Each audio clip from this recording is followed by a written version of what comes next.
There was a letter that was written by the National Association of Attorneys General in November to the U.S. Congress, 43 members, about half Democratic, half Republican.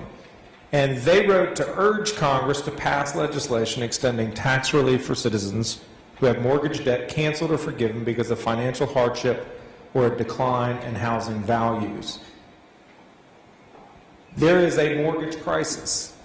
Real estate prices have fallen precipitously in the last 4 or 5 years, so that it's very common for people to owe substantially more on their home than it is worth today. So what lenders are determining is that it's in the investor's interest, the bank's interest, to go ahead and forgive some of that principal to make the mortgage more affordable so that the homeowner can continue to make their monthly payments. That way they stay in the home. Otherwise, this bank has to foreclose on the home. They're going to lose substantial amounts of principal because they can't sell it at auction for anything near what the note is worth.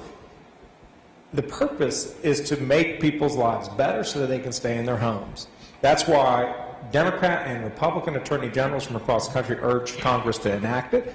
In the fiscal cliff negotiations, this provision was added in that bill.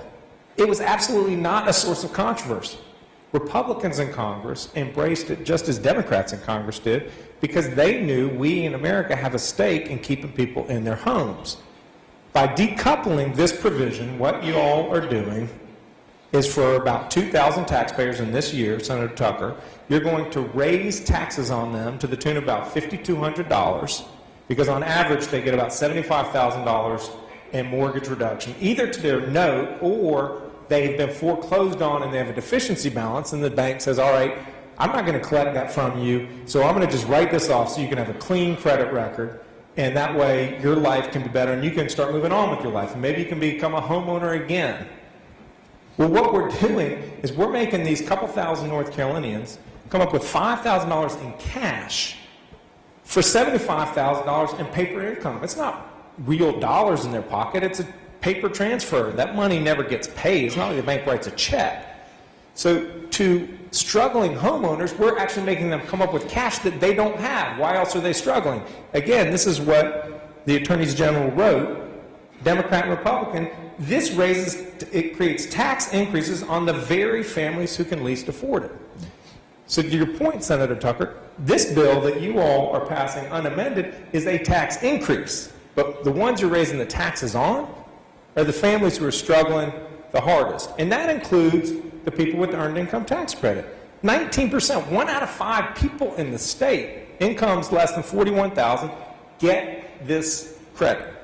You're cutting it by 10%. So you are raising taxes on 1/5 of the state by cutting the earned income tax credit, which, by the way, was endorsed, created, enacted by President Ronald Reagan, who called it the best pro-jobs, anti-welfare, pro-work bill you could possibly have. This bill didn't have to have a tax component to offset it, but for fiscal responsibility, so that you all would have more money to include in your budget, we didn't. Senator Klofelter chose to add that piece.